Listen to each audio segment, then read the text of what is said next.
पिता परमेश्वर का हम धन्यवाद करते हैं जिसने हमें जीवित लोगों की धरती पर रखा हुआ है। आज हम बात करेंगे देश की खुशहाली के लिए हम कैसे प्रार्थना कर सकते हैं। भारत देश के वसनीक होते हुए हमारा ये निजी फर्ज बनता है कि हम देश के सुख और शांति के लिए प्रार्थना करते रहें, क्योंकि प्रत्येक परमेश्वर के जन को जो परमेश्वर के वचन पर विश्वास रखता है, मत्ती 18:18 के अनुसार परमेश्वर ने हम लोगों को अधिकार दिया हुआ है कि हम प्रार्थना करें।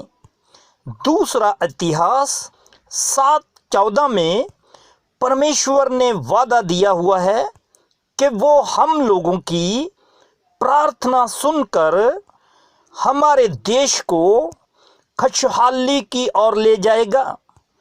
और आज हम भारत देश के लिए मिलकर प्रार्थना करें, वो भी अफेक्टिव रूप से, और परमेश्वर के वचन को गहराई के साथ समझें। पूरे संसार भर में जहाँ जहाँ भी मनुष्य जाति रहती है, परमेश्वर का वचन उन सब के लिए है। परमेश्वर ने प्रत्येक व्यक्ति को अपना वचन इसीलिए ही दिया है कि प्रत्येक व्यक्ति दूसरे के साथ कैसे व्यवहार करता है। वचन के अनुसार व्यवहार करना व्यक्ति को एक अच्छा नागरिक बनाता है। अच्छा नागरिक ही देश की भलाई के लिए प्रार्थना कर सकता है। अब हम अच्छा नागरिक बनने के लिए और फिर देश के लिए प्रार्थना करने के लिए वचन को समझना और इसके अनुसार चलना शुरू करें। प्रभु यीशु मसीह ने मरकस 3 अध्याय और इसके 24 और 25 वचन में ऐसा बताया है, यदि किसी राज अर्थात देश में फूट पड़ जाए तो वो कैसे स्थिर रह सकता है, और यदि किसी घर में फूट पड़े तो वह घर कैसे स्थिर रह सकेगा। देश का सबसे छोटा समूह घर ही होता है।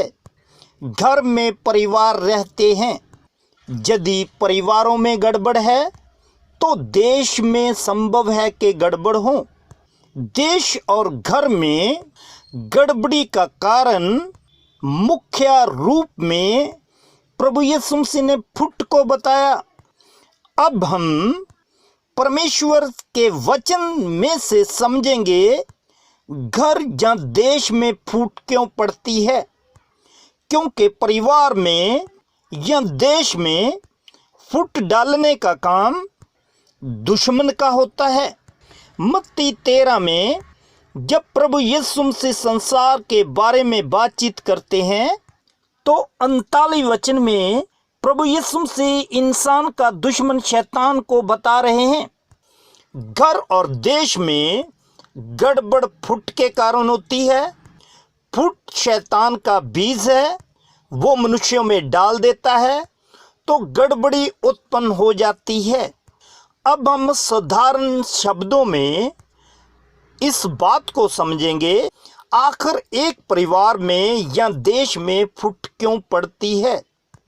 दूसरा तिमोथियुस इसका 3 अध्याय और इसका 2 वचन, क्योंकि मनुष्य आप स्वार्थी और लोभी हो जाए तो घर और देश में फूट आएगी, और फूट के कारण देश में गड़बड़ आएगी।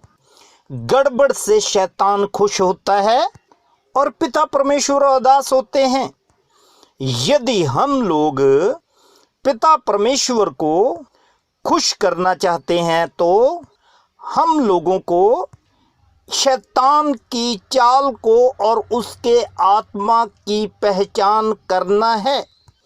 फूट डालने वाला आत्मा है जो इंसानों में काम करता है, और इसकी जड़ें स्वार्थीपन और लोभ हैं।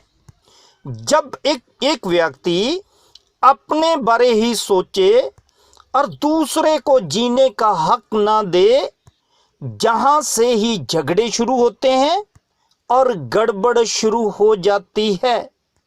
फूट का आत्मा स्वार्थीपन का आत्मा और लोभ का आत्मा।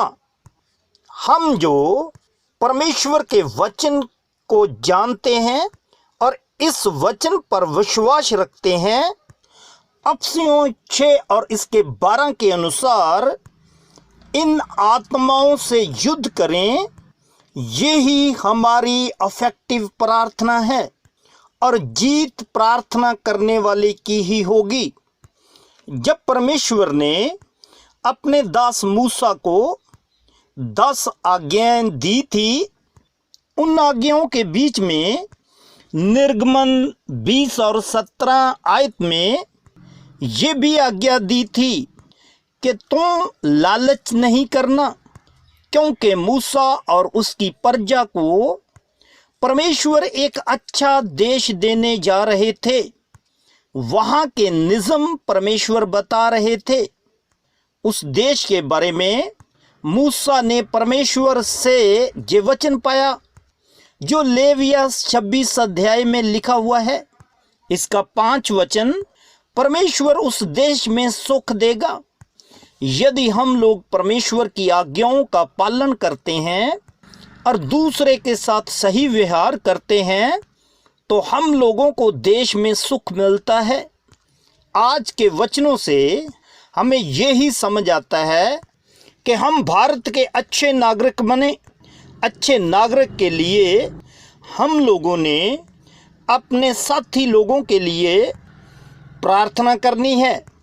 प्रार्थना में हमने फुट के आत्मा को, स्वार्थपन के आत्मा को और लोभ लालच के आत्मा को हमने बाइंड करना है और परमेश्वर के वचन के ऊपर विश्वास करते हुए खुशहाली को रिलीज कर देना है।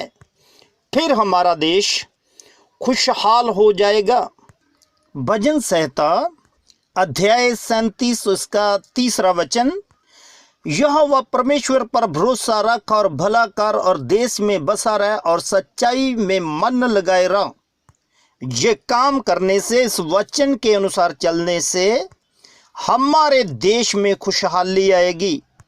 मैं विश्वास के साथ कहता हूँ, यदि हम सब लोग अफेक्टिव रूप में अपने देश के लिए प्रार्थना करेंगे और हम यहाँ अच्छे नागरिकों को देखेंगे और आपकी प्रार्थना प्रत्येक व्यक्ति की परिस्थिति को बदल देगी।